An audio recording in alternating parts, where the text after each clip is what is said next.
Good afternoon, evening. Happy Thursday to all of you, and welcome to the Mystery Wine Blind Tasting. I am Neal, your host, here at Field and Main on the most glorious and beautiful evening that we've seen in a while. This last 3 weeks or so, with construction happening here and intense heats, and then finally Hurricane Ida's residual storms coming up the coast yesterday and paying a visit to us here. Today is a total gift.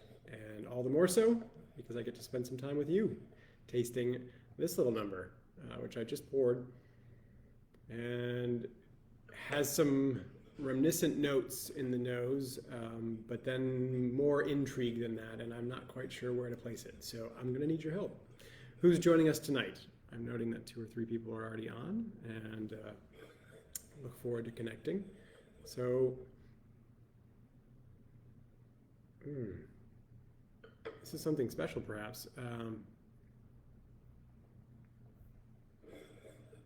I've got this like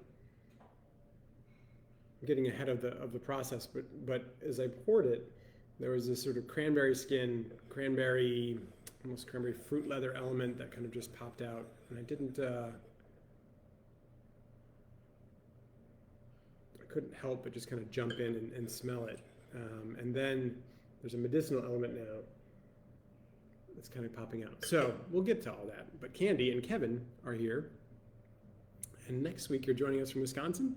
Oh, how cool. Are you guys, what's the draw to Wisconsin? I grew up in Chicago, or outside of Chicago in Illinois. And so we would venture up to Wisconsin every once in a while, especially as I got my license and could drive. We would go up to the Brat stop. It was like, well, it was a legitimate hour and 15 or so minutes away from where I lived, but we could make it faster because we were young and stupid and drove fast. But having a brat up in Wisconsin was fantastic fun. So hopefully you have a great trip. And if you're bringing the wine, then chime in and we'll taste from here in Wisconsin. That'll be great. And Erica, hello to you. Wonderful to have you with us. I believe, if I remember correctly, did you celebrate something this week? Happy celebration to you. I think you had a birthday. Was that right? I could be placing that wrong. Apologies if I got that wrong. Kathy is with us with Trish and Andy, which is great. And the Burses were in last night, which was wonderful, and are also here tonight. A log cabin, Candy. That sounds awesome. Well, that's perfect. A little getaway to a lake with a cabin and some wine. Not a bad idea. And Susan, hello. How are you? And Rob and Kathy, great. Happy reopening. Thank you, Susan. Yes.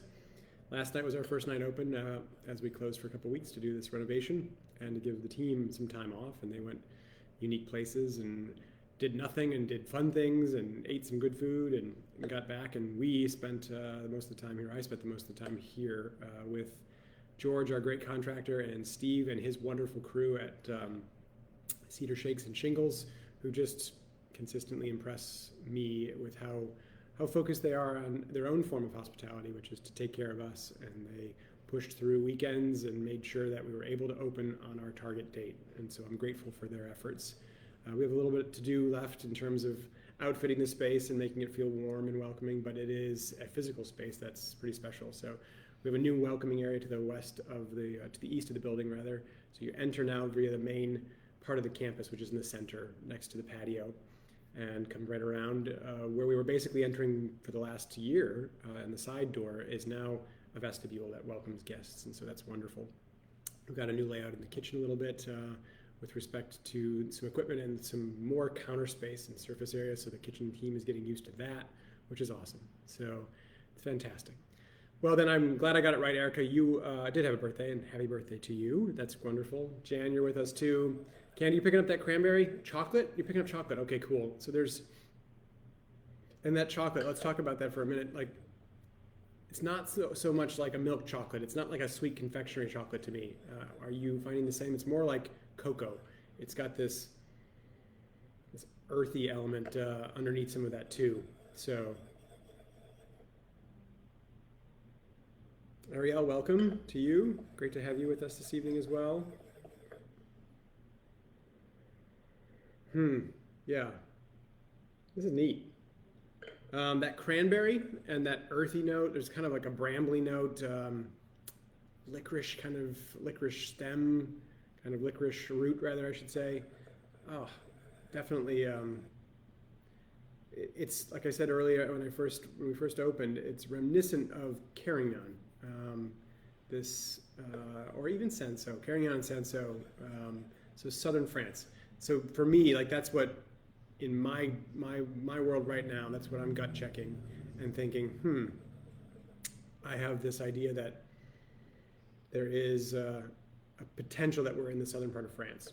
But that doesn't mean it's the case, and we could be in Spain, we could be somewhere else. But like we've talked about before, if you have a gut check, you should at least place it and then work with it, and going from there, taste it and work the process and see if your initial impression was correct. It might not be. Chris, I apologize if you're going in and out. I don't know that I'm going in and out, but I'm not experiencing kind of a delay. But if you are, I apologize, and hopefully my connection will improve. Erica, you're picking up the earthy, mushroomy element. Mushroomy, question mark, actually. Cocoa, and there is sort of a fresh mushroom cap kind of element to it, like portobello cap, like there's a fleshy, meaty mushroom element there for sure. Not cooked, not concentrated, not aromatic, like kind of truffly. It's more just sort of fresh mushroom. All right, so let's do this. We've already started, but let's do this. Let's do this in full. What do you see? We're looking at a red wine. It is what color? Is this purple? Is it ruby? Is it tawny? Where do you place this? What is the what do the legs look like? What is it? Clear and clean? Is it kind of opaque? What do you see, and what do we know about what this wine is telling us just by looking at it? I mean, we jumped way ahead with the nose, because the nose was jumping right out of the glass. And in fairness, in all fairness, this wine didn't want to be evaluated just by sight. It wanted to be evaluated by smell right off the bat. Not super heavy. The legs look thin. Yep. Kenny, that's right. It's not like, it's not see-through. It's not super light, but it isn't a robust power wine.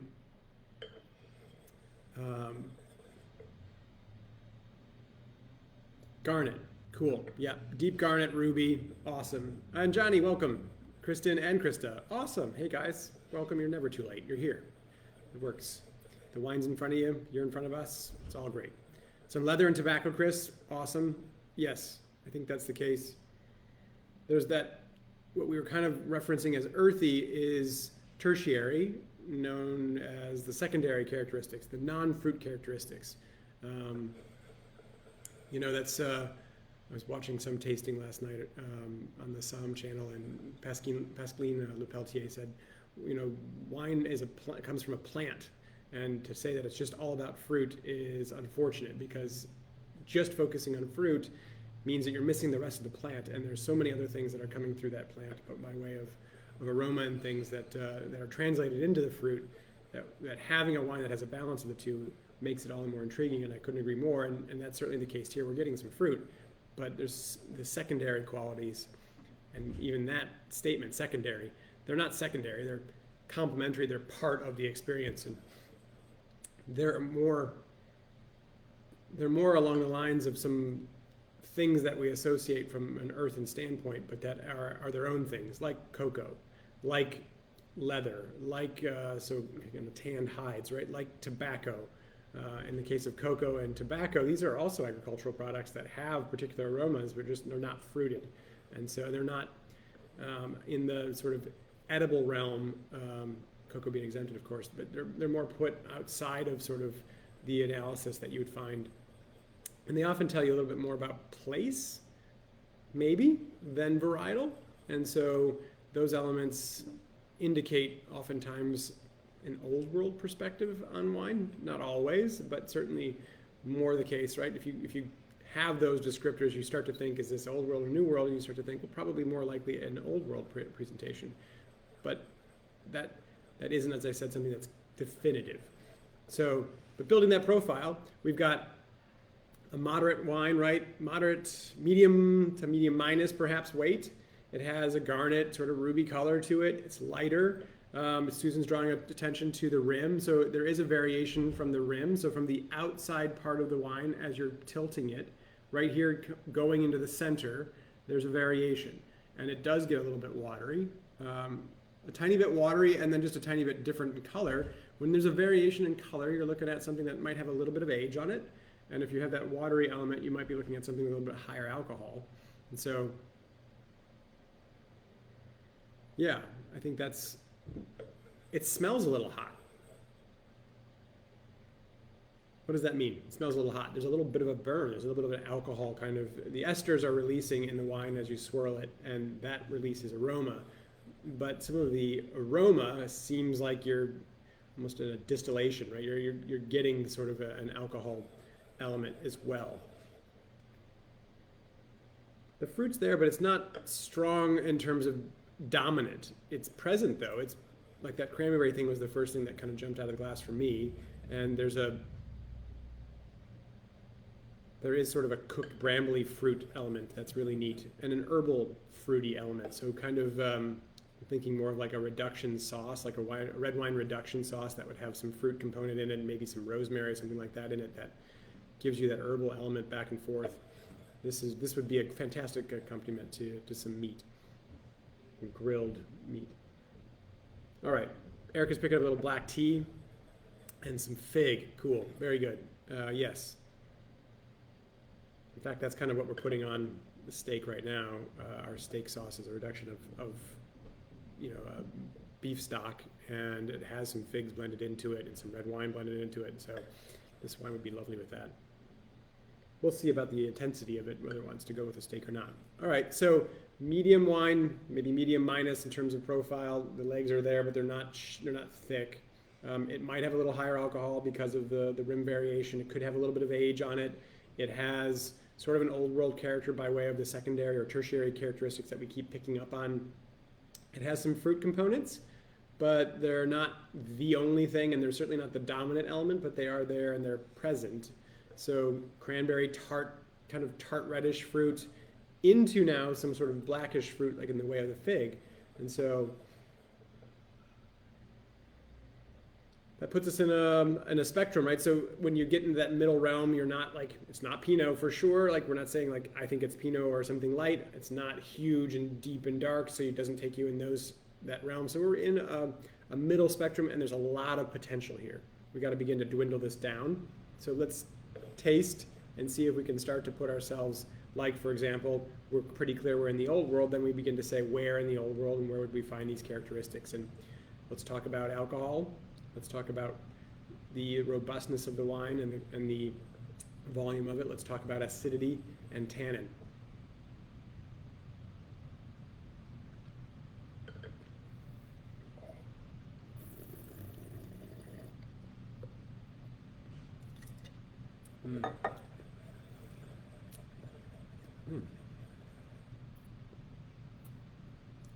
It's showing a little younger than that variation might have indicated. There's some tannin profile to this.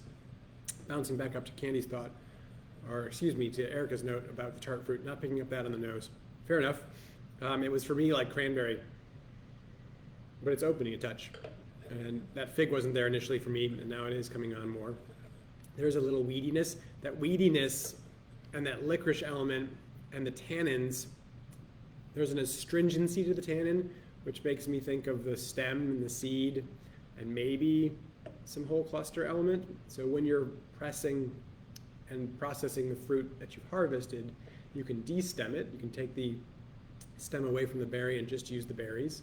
Sometimes you can do what you do with the whole thing and just leave the whole cluster and press that, and you get a little bit of that stem inclusion, and you get sometimes some of that astringent tannin coming from that. And you typically would do that with maybe some Pinot Noir, maybe with some Syrah. So maybe we're talking about Syrah here. Tart and tannic, lots of tannin.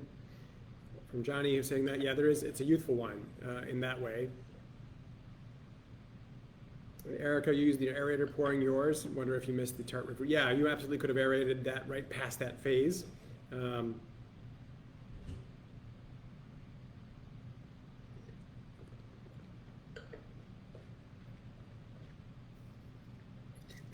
The tannins are, let's talk tannin, because they're bitter, bitter and astringent. Bitter flavor, a little bit more astringent. And they're present, they're all over, but they're not huge.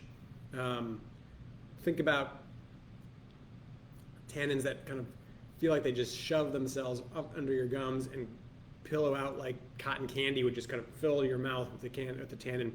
This is here, they're fine, they're all over, and they are definitely a big part of the experience right now of drinking the wine, but not something that is gigantic. So what that would mean to me is that we're talking still about a medium kind of bodied wine, but a grape that has a pretty thick skin. So that rules out sort of something like Pinot, something thinner skin without that huge tannin.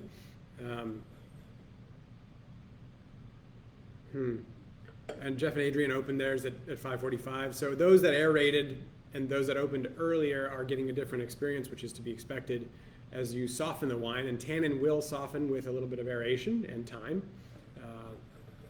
That's part of what aerating and decanting does for a wine, especially a youthful red wine that has a lot of tannin. It will make it a little bit softer, a little bit more palatable. Candy did the same thing. So you guys, the Swanbergs and Candy, you're drinking a different wine than we are if you just open this, because it'll take us a little while to catch up to that. What do you get for fruit then? Erica, thank you for the prompt. You get some black plum, dried fruit, medium tannins, some nice acid on the finish. Yeah, let's go back to the profile of the wine. So it has tannin, medium plus tannin, maybe more, depending on where you're at with the experience. The acidity is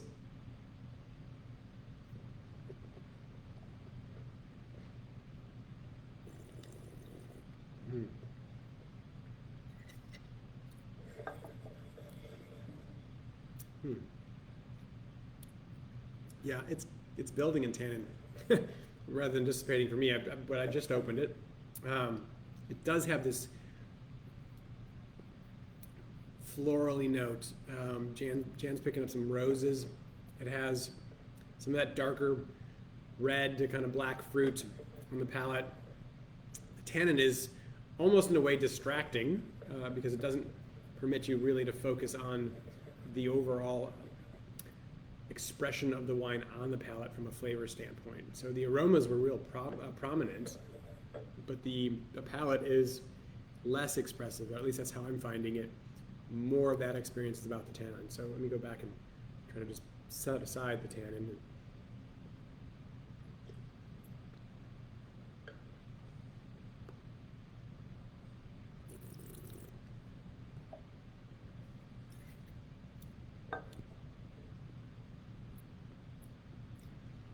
So Erica's noting that the acidity is medium for her. It definitely has a persistence on the finish, and that's in concert with the tannin. They play back and forth.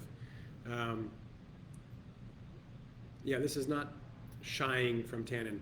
And you know, like going back to my earlier thought, and I'm not trying to lobby just for that, but Sanso and Carignan, those grapes have this like aggressive sinewy tannin. And I don't know how to parse the two out exactly in differentiation. They could be together too. And there's that astringency that's coming from the tannin. So I'm kind of headed there.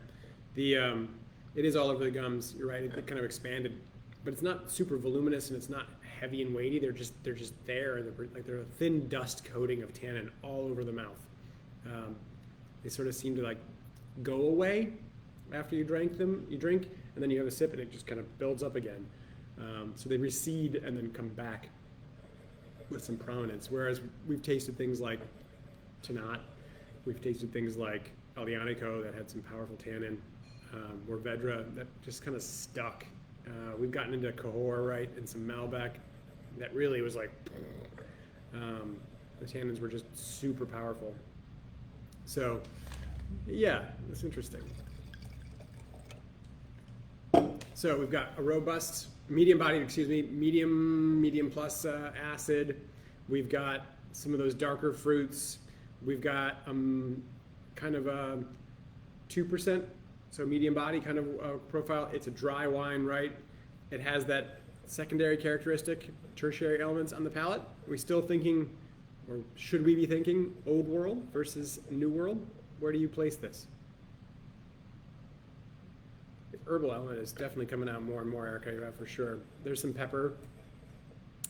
Is there pepper, black pepper? Yes, but also, are you getting any, say, pyrazines? Are you getting green pepper, which would be an indication perhaps that we're dealing with Cabernet Franc, Cabernet Sauvignon, something like that? You're picking that up, or it's more about the sage element, this rosemary element, this woody herb element? Erica's in the New World. More acidic than tannins and fruitiness, so the Swanbergs are in the Old World. Jan, I agree, there's a lot going on here. Chris, you're in the Old World with a vote of confidence there. White pepper picking up, Johnny. Okay, cool. So there's a little bit of white pepper. I'm not getting any pyrazine. I'm not getting any green bell pepper kind of element. Southern France or South America from Susan. What would you be thinking about from South America, Susan? I'm already with you on the South of France element, but black beans. Interesting, Jan. It's I don't think I've ever thought of black beans in the context of wine, but that's interesting. Yeah.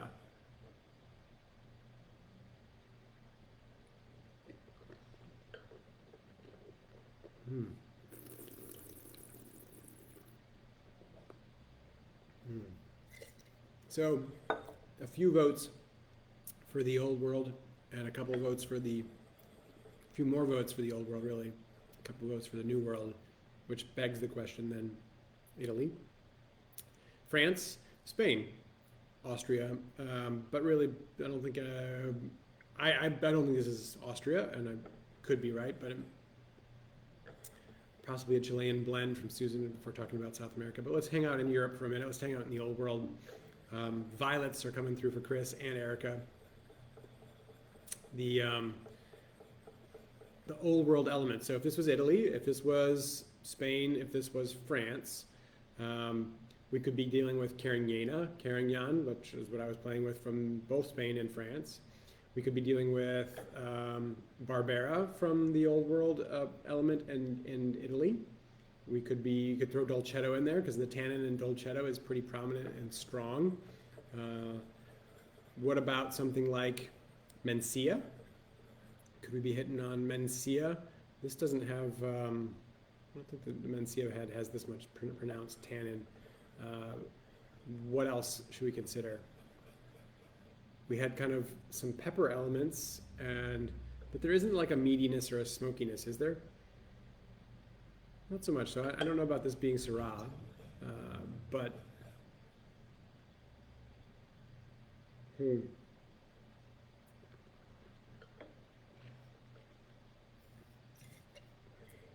Candy, I think so. To your question, her note there is the tannins fade and the acidity stays. But tannins and acids do this where they play off each other sometimes and exasperate one another, amplify one another. Sometimes the acid can kind of, more often for me, it's the tannin amplifies the acidic effect, but sometimes it comes in the reverse. But most often it's like, if you have a good acidity and you have a powerful tannin element, it just makes the experience overall more acidic. You classify it as such. So, and while I still have some lingering tannin, it's not consistent in the way it was when you taste it first and the tannins kind of bloom. It lingers for a bit and then dissipates. Like I don't have that. I still have tannin in my mouth, no doubt about it, but I'm not ravaged by it. I'm not dried out by it. I'm ready to have another sip. I don't get smoky or oaky elements either.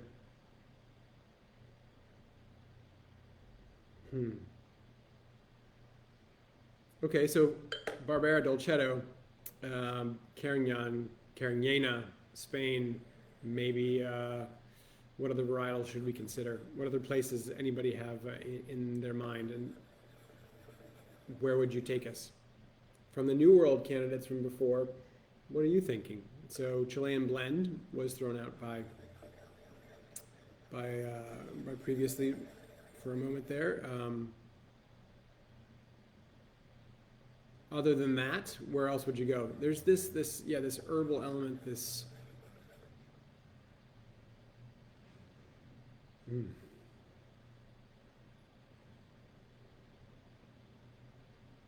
Hmm. Yeah. It is starting to open, Jen. Thank you. That's what my was saying there. Grenache blend, Chris. I think that's an absolutely fair. I mean, Grenache, Carignan, Senso. So we could be talking about a Southern Rhone kind of Côte du Rhône element. We could be talking about a particular village in the Southern Rhone. We could be going further down and just somewhere in the Languedoc or Garnacha from Spain. The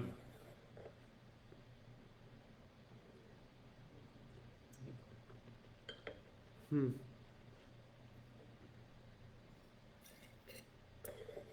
Uruguayan Tannat.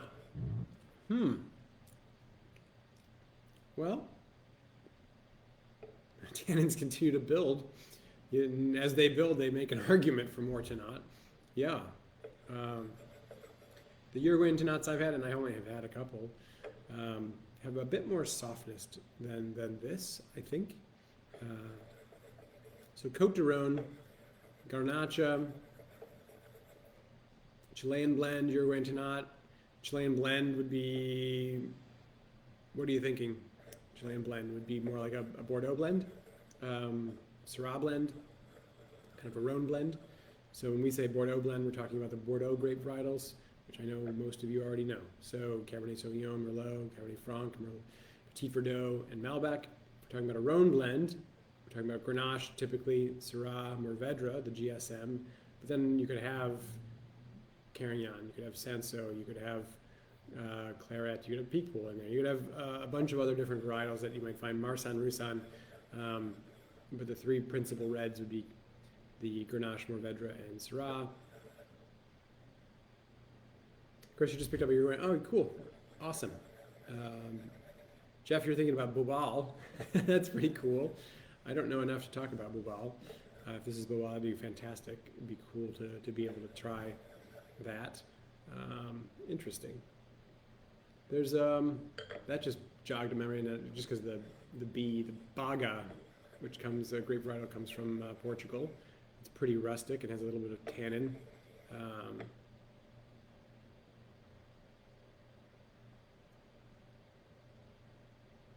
There's just this. This is building into more like that botanical character is vermouth-like.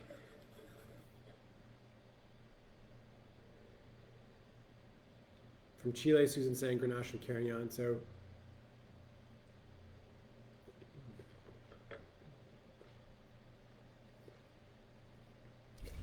the Tannat is now building in its prominence here. So Uruguayan Tannat, we could be talking about Tannat from France, Maturin. It's in a Burgundy bottle, Susan. You just saw, maybe you caught my eyes going to the side and looking at that, which is typically not where you'd find a Tannat, but would be where you would find a Rhone blend. So that's not, perfect science in this world, but for sure it's an indicator. If you get the opportunity to play the bottle as much as the wine, yeah, I mean, it's a factor you can consider. So for that reason, I think there's a less likelihood that this is Tannat, but I mean, somebody could have bottled Tannat in this bottle. If I'm going to play this game, let's work our way through Old World. Can we put out Dolcetto and Barbera and stay more in southern France and maybe Spain, but get rid of Italy? I think some of that herbaceousness here says yes. I don't think you get some of the roses, so the rose element, the tannin, that should be an indicator that we're talking about maybe Nebbiolo, but I don't know. Shoot. It just doesn't feel like Italy.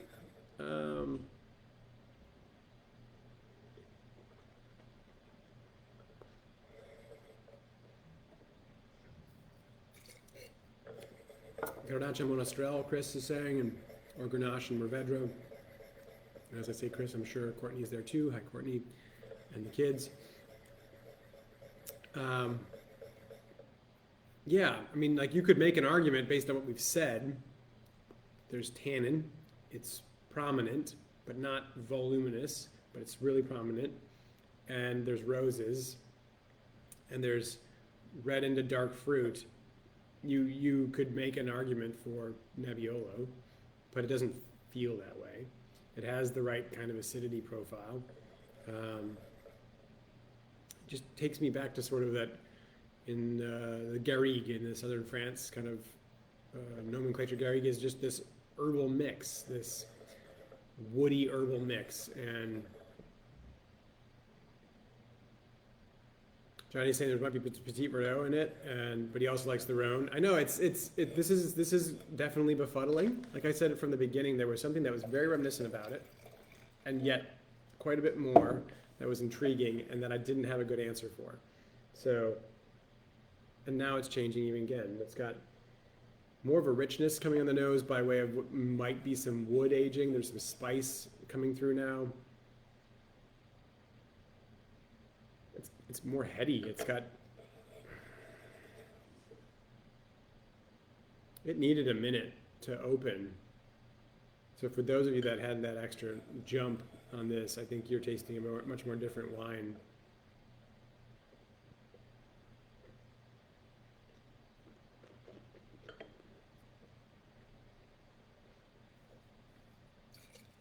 I mean this with all due respect to Petit Verdot, but generally it has just the power and not quite the same level of other things going on.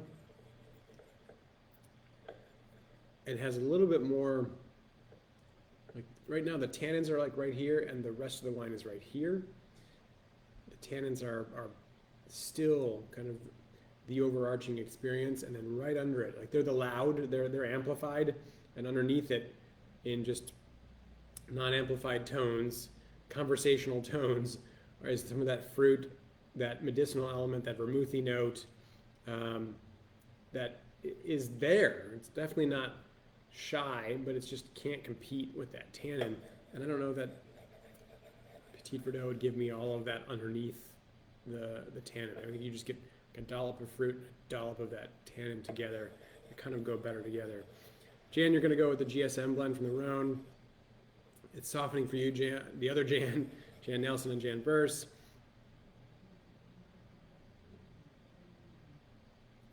A lot of altitude, Chris is saying. And you can find that in the southern part of France. Remember, we've talked about that before, where we've had, what did we have? We had a lovely wine that came from like Minervois, right? That had high elevation vineyard planted with Carignan, Cinsault, Syrah, Grenache.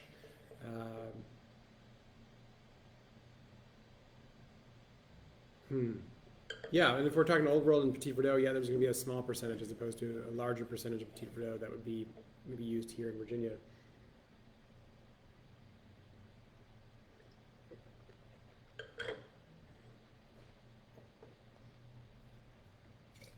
I love how both Eric and I kind of made our comments about Petit Verdot, but with all due deference and not to disparage Petit Verdot. It's neat because once upon a time Petit Verdot got panned by everybody, and now it's respected, and so.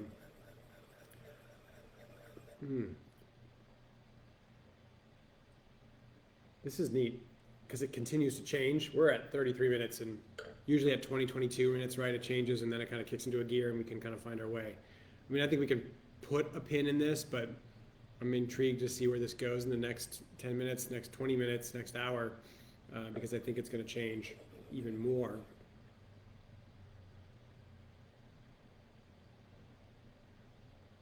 All right, so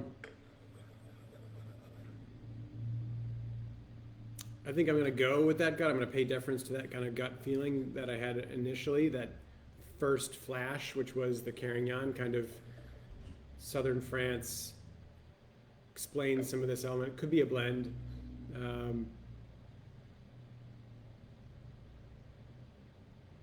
Just keeps building. There's this now vanilla note. There's this almost bourbony note.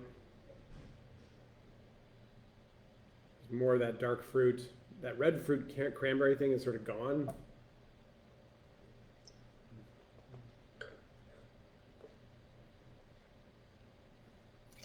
Mm. Let's go back to our first notes about appearance. Some of us thought because there's a little rim variation, we were tasting something that was older, and then pretty quickly after tasting it, thought, no, it's pretty youthful.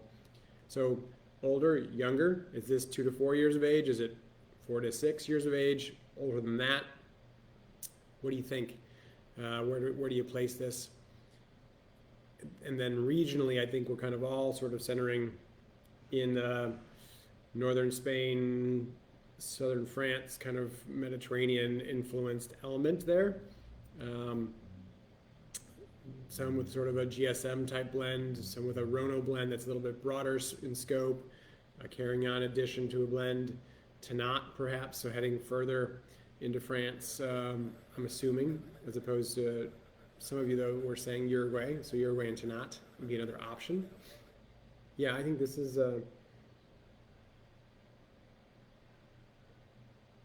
I just can't imagine this level of herbaceousness and things coming from, say, Uruguay. So I'm in the old world. I'm going to say this is definitely more in the youthful phase of its life. So 2018, 2019. Let's say 2018. Although it's got such a youth. I mean, 2019.